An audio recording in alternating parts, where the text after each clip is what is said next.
Hi, everyone. Happy New Year and welcome to our first episode in the new year. In this episode, I'm going to be talking about a common pain point. This pain point specifically refers to web vulnerability scanning. How do we automate it? How do we make use of it in our DevOps pipeline? I'm not sure how many of you have known this, but if you're watching this video, chances are that you are familiar with some vulnerability scanning tools for the web. You probably use some ZAP, you've probably used some Burp Suite, you've probably used some other tools. But one of the most common challenges that most of our security people have with tools is that we find them extremely difficult to automate. One of the tools that I'm going to be talking about today is OWASP ZAP. Now, OWASP ZAP is not only a free and open source tool, but it's also probably one of the best tools for automation. It has a great API. I've spoken about this at length in multiple places, and I think it's got the best API. It's got the best type of integration possibilities that any DAST tool out there has, commercial or open source. Today, I have a slightly different topic, however. Today, I'm not only going to be talking about OWASP ZAP, but I'm going to talk about OWASP ZAP in the context of test automation. Why test automation? Now, all of us are used to running scans, right? When we run scans, we typically sit behind a proxy. We sit behind an interception proxy like ZAP or Burp, and we proxy all of our requests through ZAP or Burp and then start intercepting requests. Then we start playing around with the request. Then we start attacking the application. We probably run some automated scans. We probably do some fuzzing. We do all of that stuff. Now, unfortunately for us, we do not have all of those luxuries when we want to run this in a pipeline, especially when we want to run it as a completely automated process. You don't really have a human being sitting behind the scenes controlling the scanner, sitting behind the scenes controlling all of that stuff. So you really need to rely on a different set of tools. What we're going to rely on today is test automation tools. And one of the test automation tools that I'm going to be talking about in this episode is called Gauge. Now, Gauge is a very popular test automation tool. It's been around for a while now, but most of us in security have not even heard of this. That's simply because Gauge is largely used by QA teams and to a certain extent DevOps teams. But most of us in security probably not heard of Gauge. Now, aside from Gauge, I deal with a lot of different frameworks like Robot Framework. I talk about Selenium. I talk about different types of implementations. Especially in our DevSecOps classes, you will see a variety of these implementations actually come to life. But today I want to focus on Gauge and what makes Gauge very special. Now, Gauge is one of those tools, one of those frameworks, really, not really a tool so much, that allows you to write test automation in a very, very simple way. Now, if some of you have heard of BDD, you would have probably heard of what I'm talking about. So in BDD, you typically have a syntax that looks like this, right? You have a particular scenario, and based on the scenario, you run your particular test. Now, Gauge is very similar, except that Gauge does not necessarily bind you to a particular type of syntax, but in Gauge, you can compose a particular syntax and you can run your particular test. Now, in Gauge, one of the things you have to keep in mind is all you have to do is write a markdown file, right? Compose your test in a markdown file and have your library underneath the hood implement that markdown test that you have, and all you have to do is run it. It's really, really that simple. So let me give you an example of what an existing Gauge test already looks like, right? So this is actually a full-fledged ZAP automation test written in Gauge. Now, the way it works is that this is the header, and the header in this case is the markdown header 1, which says run ZAP from markdown specification. This is an example of how you can run ZAP. This is essentially an explanation of that header. And from then on, I've written a bunch of test cases, right? Now, these test cases are pretty simple as well. So the first test case is called open URL with OWASP ZAP. It's a very simple scenario. What this does is it starts OWASP ZAP and opens a URL demo.testfire.net. I don't know how many of you have checked out testfire.net. It's one of those free range, intentionally vulnerable web applications that you can go and practice your skills on. Demo.testfire.net is one of those sites that you can use to do that, right? Now, what we're going to be doing here is in this test, as you can see, it's just a simple markdown bullet point here. You can see that it start zap and open URL demo.testfire.net. So all this is going to do is actually run through this markdown specification that we have and find this particular test and run that particular test, or in this case what it calls a scenario. Now a scenario can have multiple test cases. So in this case we have one test case, but in the next scenario you see that we have two test cases. So we have you can have multiple test cases in a scenario depending upon how you want to organize those tests. So in this case, all you have to really do is run this markdown file. Sounds easy, right? It's really that simple.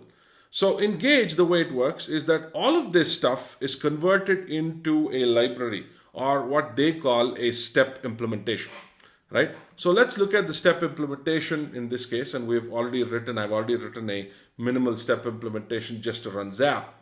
And you can see each step has a description and probably has a variable as well. In this case, it has a variable called target URL.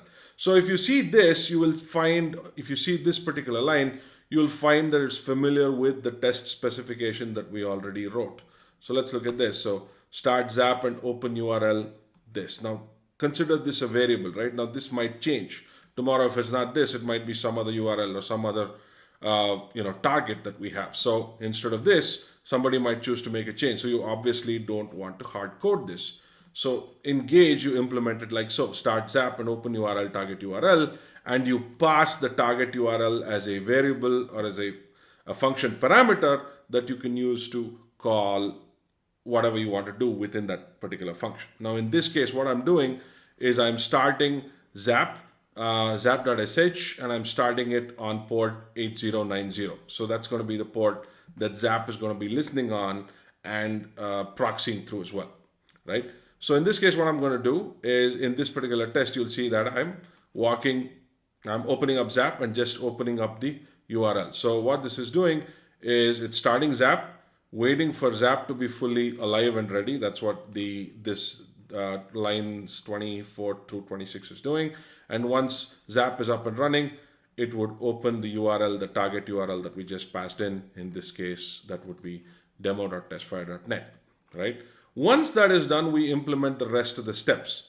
Now, this is a pretty simple test scenario, right? Now, what I want to do with this particular test scenario is to just open up this URL, demo.testfire.net, run a spider, right? Now, remember, Zap or Burp or many of these tools scan spider. So what I want to do is just run a spider, nothing else, right? Start with a spider, wait till the spider is done, and then start an active scan against demo.testfire.net. Active scan is essentially your automated scan, right? When you're actually firing payloads at your target and trying to find SQL injection or cross-site scripting or what have you against the target. And as the active scan is running, you can get the active scan status against that particular active scan. And once the active scan is done, we're going to export a report in HTML format for the company V45, right? So this is also implemented. Now, all of this, as you can guess by now, has been implemented as a step in Gauge. So that's the cool thing about Gauge. So what you can do is write out a markdowns file like this, which is backed by a step implementation like so, and all you have to do is run that again and again. So imagine you want to run this in a DevOps pipeline. All you have to do is dump this spec file in Jenkins or wherever else you're running it, and this would just essentially run every single time and produce these artifacts. In this case, that would be a report. So this would be the Zap report. So it generates the report, it stops Zap, and Zap shuts down. So if you look at the shutdown Zap scenario in my step implementation, you'll see that it calls Zap's API. Now what I'm using for this particular video is Zap's Python API. Now Zap is, like I said, one of the best tools for integration, best tools for API. It has a Python API, it has a Java API, it has a REST API if your language does not have an existing Zap API already. It also recently has, I think, a Golang API as well as a Node.js API. Node.js had not been, I don't think they updated it for a while, but recently I think they updated the Node.js API as well. So Zap, like I said, is one of the best tools to be doing something like this. Now, the way you would start a Gauge project is pretty simple. All you would have to do is do something like this. You just have to do Gauge init and then the language that you want. So in this case, let's say I want Python. If I say Gauge init Python, then I would essentially, what Gauge would do is that it would install a bunch of boilerplate, deploy a bunch of boilerplate code that it needs to run that particular example, or any example, or for you to write your test cases, right? Now, I am using a Mac, so all I had to do to install Gauge was use brew install Gauge, but if you are on Ubuntu or a Windows machine, you might have to do differently. And you can find that on their website, which is pretty well documented, I must say. They have some interesting plugins. They have ways of running this stuff, how you can install it. They also have a nice little wizard, so you can say I'm using Linux and I'm writing it in Python and I'm using Visual Studio Code, and you have the installation instructions for Gauge on this particular on Linux and Visual Studio Code. In fact, even myself, I'm using this with Visual Studio Code, and I'm using the Gauge library, the Gauge plugin for Visual Studio Code. So I recommend it because it's just easier to write. If you're using Visual Studio Code, you can even use Gauge options in Visual Studio Code. Now, the objective of this video is not only to show you how you can run Zap basic kind of an automation, but we're also going to be running an authenticated scan, right?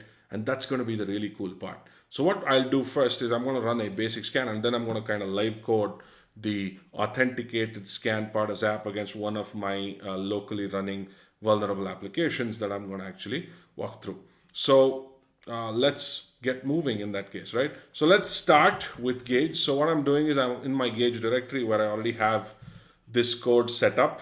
And what this is going to do is, what I'm going to do now is just going to run a basic standard Zap scan. And I'm going to fast forward through the scan because I don't want you staring at the scan results forever and ever. Although it should not take too much time. Again, demo.testfire.net. Even then, I don't want you to sit and waste your time looking at the screen. So what I'm going to do is I'm going to fast forward through the scan, but you will see the steps. And for your benefit, what I've done is I have ensured that Zap opens up in GUI mode. Now, if I add the -daemon here, Zap opens up in as a background process. So this would be the mode you would want to use when you're using Zap in a DevOps environment or a DevOps pipeline or any kind of an automated pipeline. You would be using -daemon in your tests, right? So I'm not going to be using it. I want to show you the GUI and I want to be able to get control. So what I'm going to do is quickly run this script. Now remember, this is just a simple Zap run against demo.testfire.net. It's going to spider the app for a bit and then run an active scan. It's not doing it in an authenticated mode or anything like that. That comes later. But what I'm going to do here is very simply run the Gauge automation with Zap against Testfire, right? So I'm just going to run Gauge run, and you will see that it starts with Zap. So Zap starts up in GUI mode as intended. Remember, if you want to run this in a DevOps environment, you need to use -daemon so that it does not have a GUI in that environment. I'm just gonna, you can see that it started spidering it. Zap has started spidering it, and in the background, you can probably see that there are some status messages around the spider itself. So every 4 or 5 seconds, it polls the spider to check at what status the spider is running currently. And once it's done, once the spider is done running, what Zap is going to do is going to fire off a bunch of active scan payloads, which we are going to suppress because we don't want the active scan to run for way too long. So I'm just going to kind of fast forward through this. It should find a bunch. Actually, it should find a cross-site scripting flaw. I think it has a SQL injection even without the authentication. Of course, this is meant to be an intentionally vulnerable site, so I'm not surprised by the findings that we have. But nevertheless, I'm going to fast forward through most of this. So most of the payloads are not being run just to ensure that it gets to 100%. And you'll see that it's done. It's generated a report. And it's I did remove the shutdown Zap scenario because I didn't want Zap to shut down. I wanted to show you how it works and how it looks. So you'll see that some of these alerts have been logged. And that's really it. So, but this is not the point of the video. The point of the video comes later, where we're going to look at how we can run functional test automation with OWASP ZAP with Gate. Now, so far what we have done is essentially run a basic example like this, right? We've run a ZAP scan against demo.testfire.net. We've spidered it, we've active scanned it, and we've generated a report, right? But that's not really where we want to go. We want to do something a little more complicated than that. Now, especially because most of the apps that we're testing are not going to be like TestFire. We need to be able to run an authenticated scan. We need to be able to run an authenticated scan against our target by after authentication. So we need to authenticate to the application, then we need to access the application, make some post requests, make some get requests, make whatever requests we need to, just like a regular user would, and then scan the application. That's what we do when we're sitting behind a proxy like Burp or Zap. That happens to be a slightly more complicated equation, because what happens there is that we don't obviously have any kind of manual intervention in this entire scanning process. We want to do this in a completely automated way. So what we're going to be doing now is we're going to be using some test automation to authenticate to the application and then access a single feature of the application as an authenticated user and then scan with Zap. So the way we're going to do this is we're going to proxy all of that traffic through Zap, and once we are done proxying all of that traffic, we're going to run Zap against it, which means that Zap now has an authenticated context, so Zap can run as an authenticated scan against the application. So we're going to build out this functionality as we speak, and let's get started with that capability. So the first thing I'm going to do is add another scenario, and we're going to add some test cases to this scenario. We're going to add so first of all, remember, we have a start Zap and open URL test scenario already, right? So this is already done, but we need to do a little bit more for us to log in. So we're going to add a login scenario. Login to the target application is the scenario, right? And we're going to add a test case to that, which is going to be login to HTTP localhost, or let's use, that's fine, we're just going with this, so consistency, slash login with username, admin, and password admin123. Now remember, this is a test case, which means this needs to be backed by a step implementation in the library, right? Now remember, this is not the best way to do things. Ideally, you don't want to be adding secrets to your test automation scripts right in the script itself. Even if it's a test environment, I recommend that you pull it out from an environment variable, or you load it from a secrets tool if you're running in the cloud or something like that, or use Vault or something like that to pull this out and use that, right? You can use these as placeholders and then pull it out from Vault under the hood if you need to do that, right? I would recommend you do that. This is just as an example. This is what I'm going to be showing you. So this is how we're going to be implementing it. Now you see the red squiggly lines. You would probably see that this is because there is no implementation for this. There's no step that says, I need to do this. So let's add that. So I'm going to write the step out right now, which I'm going to use the decorator step, and I'm going to copy the text from this and add that to the step implementation. And we're going to add some of the placeholders that we need for this, right? So the URL with username, which is going to be the placeholder username, and the password, which is going to be the placeholder password, right? And when we implement the step, which is going to be in the next line, we're going to add these as function parameters, right? So now what we're going to do is we're going to log into our application. Our application happens to be a simple API that I'm running in a Docker container on my local host machine. So we're going to just be logging into this. Now the login sequence is pretty simple. We're going to log in. Since this is an API, it's going to give us a JWT. We're going to use the JWT or JSON Web Token and then use that for subsequent requests, right? So just to simulate how this looks, I'm going to be logging into this application like so, 50, sorry. login, username, admin, password, admin123, and you'll see that gives me a JWT. And this JWT, I'm authenticated at this point. This JWT is something I'm going to have to use for subsequent requests. So I'm going to have to store this in some kind of a variable and then use this in subsequent requests. So let's see how to make that happen. Right, so I'm going to implement this with the request library. I've already imported the request library up top. So I'm going to actually use that. And yeah, let's see how we can do this. So I'm going to make the login request. So that's going to be a post request to this URL, and I'm going to add some. Proxy here. So because I need to proxy this through ZAP, remember. So I've already created a variable called ZAP proxy. Now ZAP proxy is just a simple dictionary with HTTP and HTTPS with the port that ZAP is running on. So that's what it is. And then I'm going to add some JSON variables, which is going to be the username, function parameter, and the password, which is going to be the password function parameter. That's it. That's pretty simple.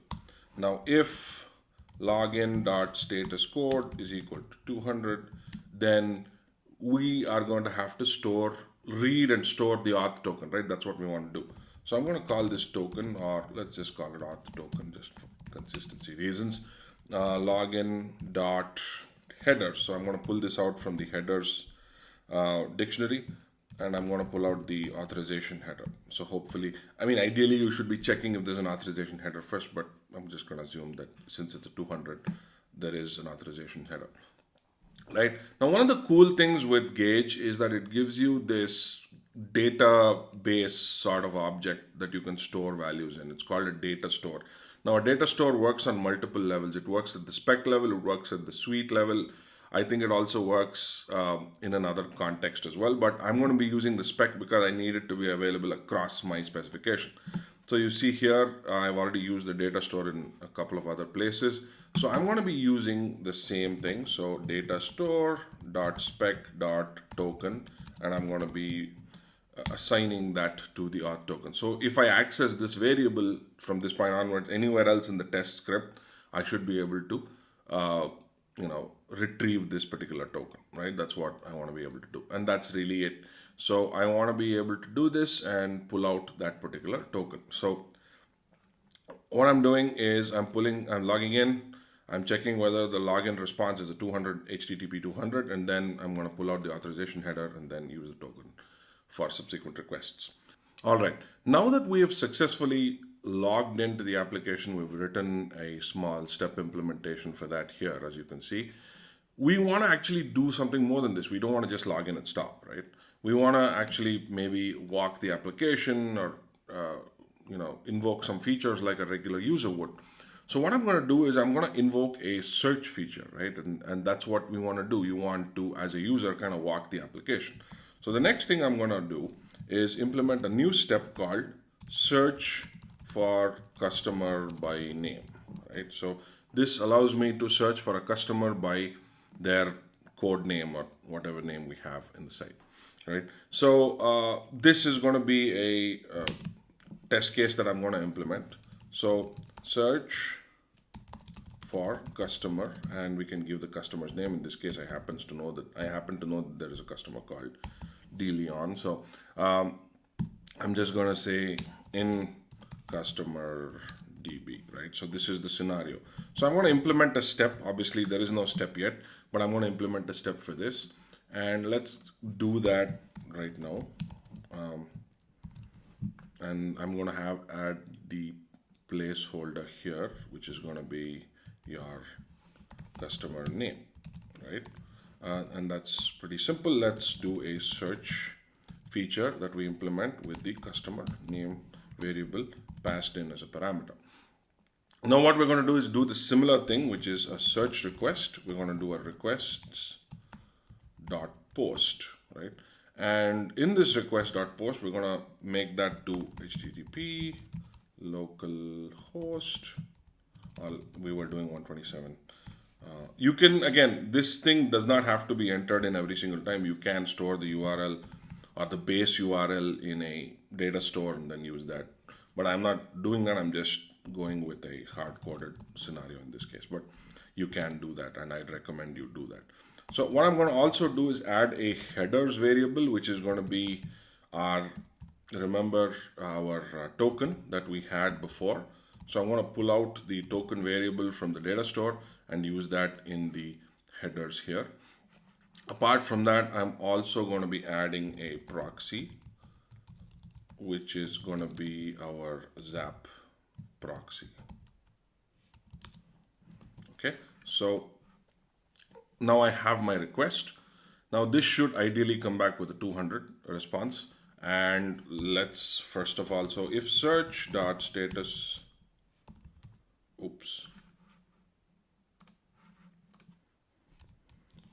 So this should come back with a 200 response. If search.status code is equal to 200, then in this case, what we're going to do, if it's working, is we're going to actually print the status code. So I'm just going to do the search, not just the status code, we're actually going to print the response, which is going to be a JSON response. So I'm going to print that.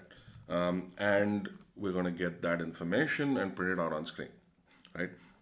So if you see our test scenario now, or the spec itself, it's quite nice, and it has a lot more context and capability than our previous one, which was spidering. And the reason I don't like to spider, and I recommend a lot of my folks, especially in our classes, not to spider, is because spidering is an inherently inefficient process against modern applications, especially if you're testing web services or single page apps.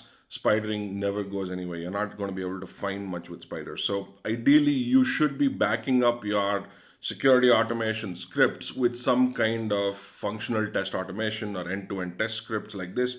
So these two scenarios would be an example of that, right? These two scenarios would be an example of an end-to-end test or a functional test automation. It could be Selenium, it could be whatever. In this case, I'm just running it, since it's an API, I'm just making a simple HTTP client kind of response. Now I'm going to make a small change to our initial step here, which I'm going to add a sleep. I've already added that here, you can see.